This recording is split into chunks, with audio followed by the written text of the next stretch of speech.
Alright, so it looks like everything is working here.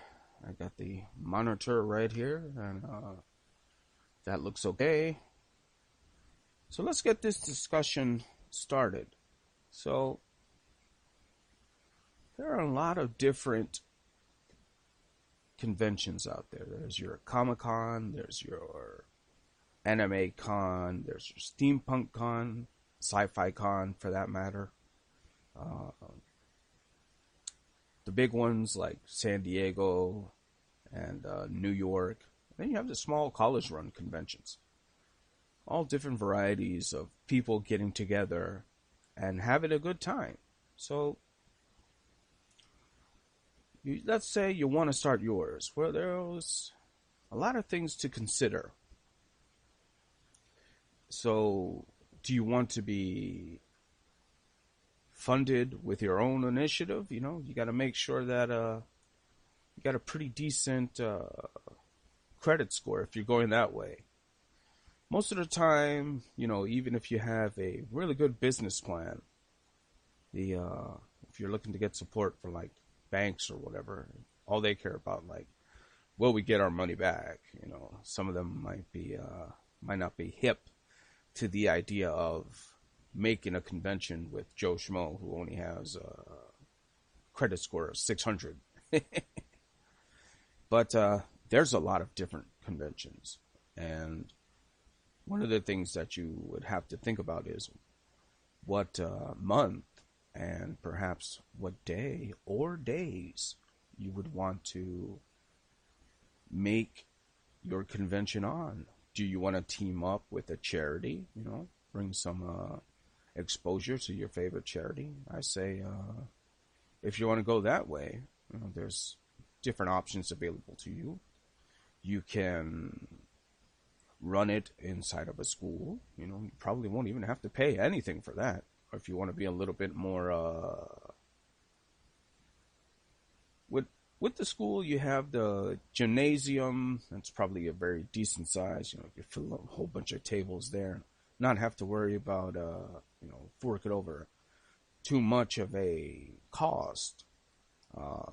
Another thing is that, you know, if you have a little bit of money to work with, a little bit more, I should say, you can work with a hotel and be like, hey, I'm looking to make this in your meeting room, and you know, how much would it cost for X amount of days, or maybe one day for that.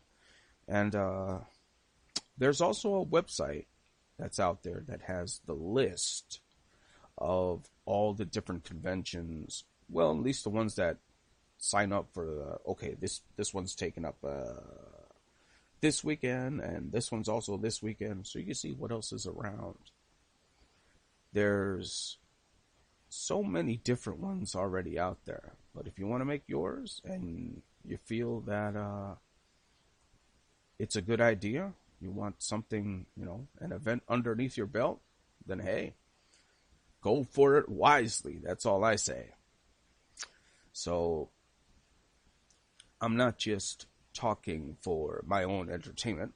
I've done work for conventions in the past, and I have done my own for the past 2 years. Very small, but decent one. For my first one was associated with St. Jude's Hospital, and my second one, which was not too long ago, was associated with Shriners Hospital, and both of them did fairly well. So let's talk about this. You're going to need a team that you can rely on. Someone to be there to act as a treasurer, someone to be your VP. You know, go with people you can trust. So this is your chance to get out there on the good foot. So get a nice team, reach out to people that you know who've done a convention before. Be like, hey, you know, I got this idea. Let's collaborate with each other. You know, if you can help me out with this part, I can make badges. I'm good at doing that. You know, get some communication going. Communication is key with this endeavor. And depending on the feedback for this video, I may come back and talk about more stuff in detail. But, you know, this is a general discussion. So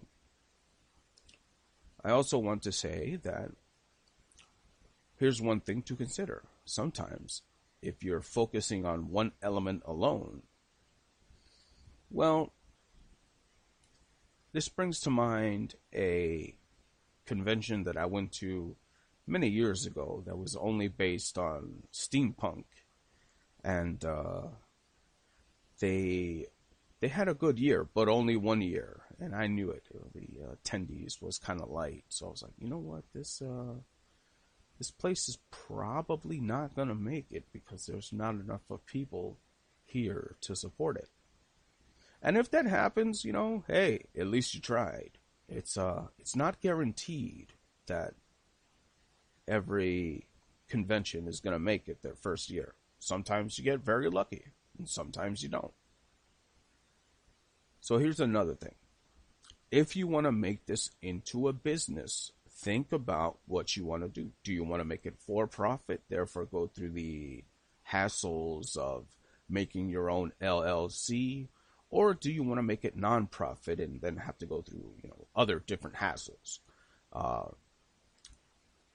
You better hope that you have someone in it who's a friend or a family member who has some business experience that is able to help you decide, like, okay, which way do we want to take this convention